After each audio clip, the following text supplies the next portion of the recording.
Баткен районундагы биринчи жолу Желим Бөтөлкө салафан баштыктарды кайра иштетүүчү ишкана ачылды. Аны жеке ишкер колго алган. Талаа таштанды болуп жаткан бул тиричилик калдыктарын кайра иштетүүдө 30дай адам жумуш менен камсыз болду. Муну менен экологиялык көйгөйлүү маселелердин бири чечилип олтурат. Ушу экологияны тазалоо иштери ушулда жүрүп атат. Өзүңүздөр көрүп турасыздар. Бул боюнча дагы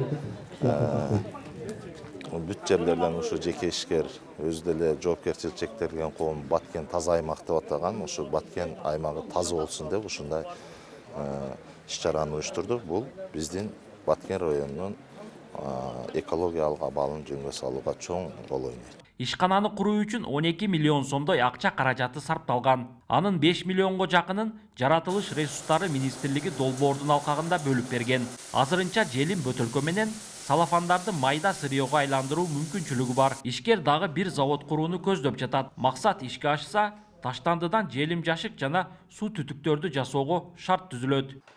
Мусор проблема экенини ар бир адам мойнуна алыш керек да. Ар бир адам бизге жардам бериш керек. Ар бир адам бизге жардам берсе, тез эле биз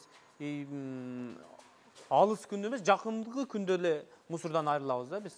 Ар бир өзүбүздүн мына шаарыбыздын, айылыбыздын ар бир жаран өзү аракет кылып ушуга бир аз салымын кошсо тазаланабыз. Таштандыны кайра иштетүүчү ишкананын ачылышына келген жергиликтүү бийлик өкүлдөрү ишкананын жерин трансформациядан өткөрүп, тиешелүү документтерин бүткөрүүгө көмөктөшкөн. Ошондой эле жеке ишкерге мындан ары да колдоолор болот деп ишендиришти. Инвестор дейбизби, жергиликтүү ишкерлерге жагымдуу шарттарды түзүүнүн натыйжасында ушундай жыйынтык болуп атат. Бул кайра иштетүүчү ишкана бул районубузда жалгыз. Биз буну мерчемдеп атабыз. Bunday ишканаларды дагы көбөйтүү.